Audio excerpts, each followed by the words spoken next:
There's an ancient myth about a man named Sisyphus. Maybe you've heard it before. Condemned by the gods to push a gigantic boulder up a mountain. Every time he reaches the top, the rock slips, falls, and crashes back to the ground. And Sisyphus walks back down again and again for eternity.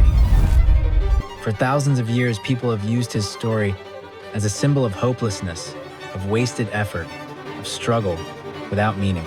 But maybe that's not the only way to see it. What if Sisyphus isn't a story about punishment? What if it's a story about us? And more importantly, about how freedom begins not when the mountain changes, but when we change. Think about your own life for a moment. Every day, we push our own boulders, waking up earlier than we want to, caring for people who depend on us, trying to be productive, trying to be kind, trying to be better, fighting anxiety, fighting doubt, fighting the part of our brain that says, why bother? It doesn't matter who we are, everyone has a mountain and everyone has a stone.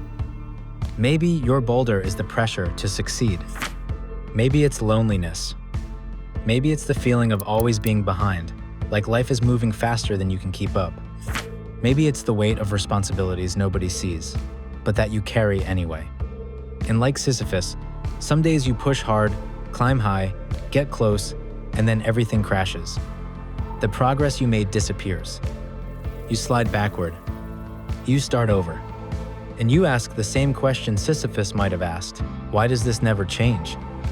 We grow up believing that if we can just fix the world outside us, if we can rearrange the mountain, then life will finally get easier.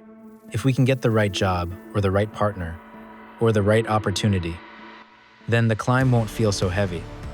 But the universe and the ancient Greeks knew something different. Life is a mountain, and mountains don't move for us. So if the mountain doesn't change, where does freedom come from? It begins in the moment we stop asking the universe to be different and ask ourselves a better question. What am I willing to struggle for?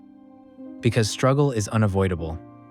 And the more we resist the existence of the mountain, the heavier the boulder becomes. Sisyphus's curse wasn't the stone. It wasn't the climb. It wasn't even the eternity of effort.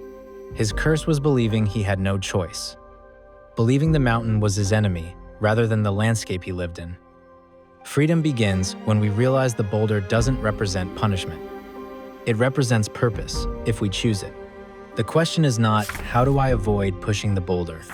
The real question is, which boulder am I willing to push every day? The truth is, you're already pushing something. You're already struggling. You're already carrying weight.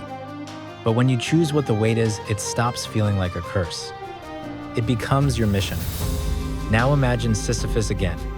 Imagine that one day, after centuries of frustration, he stops on the mountainside, wipes the sweat from his forehead, and realizes something. He can't change the mountain, he can't change the gods, he can't change the boulder. But he can change how he sees the climb. Imagine him placing both hands on the stone and thinking, this is mine, this is my work, my mountain, my effort, my purpose. This is who I am. The mountain doesn't shrink, the boulder doesn't lighten. But something inside him shifts, and suddenly, he is no longer a man being punished. He is a man choosing to climb. Albert Camus famously said, one must imagine Sisyphus happy, not because the task got easier, but because meaning transformed the struggle. And the same possibility exists for us. Your daily struggles don't disappear when you accept them, but something changes. You stop feeling defective for having them. You stop waiting for a perfect future that never arrives. You stop comparing your mountain to someone else's. And you start focusing on the one thing you actually have control over: how you carry your boulder. Because the climb doesn't just move the rock, it moves you. And the greatest transformations in life don't come from comfort. They come from struggle chosen, embraced, and repeated. The goal is not to get rid of the mountain. It's to realize that pushing the boulder is the path forward. So ask yourself, what are you willing to struggle for? What boulder is worth pushing every day? And how would your life change if you stopped waiting for the mountain to get easier and instead chose the climb? Because the moment you do, your struggle stops being a burden. It becomes a compass. It becomes your story. It becomes the shape of your strength.